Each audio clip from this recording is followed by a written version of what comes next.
Okay, so in terms of form, there's a whole bunch of different things you can talk about. The main ones are kind of the obvious ones that we've spoken about already, which is sort of the 5-part plot structure. So you might just talk about why your story has a particular climax that it has. Maybe it has multiple climaxes that happen throughout the story.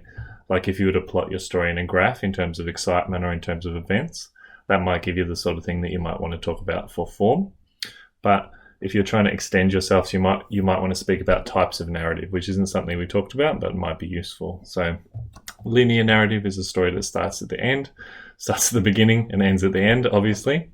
Goes in a straight line from earliest to latest, very straightforward.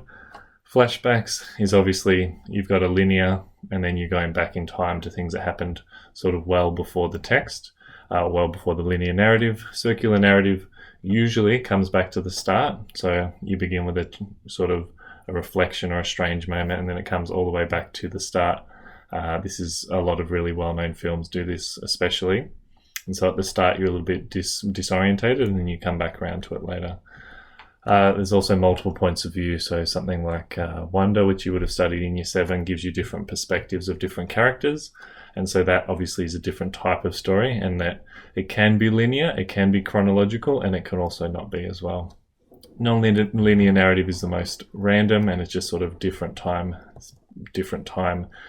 all over the place, and kind of a little bit chaotic. And those are the sort of ideas you could talk about in form.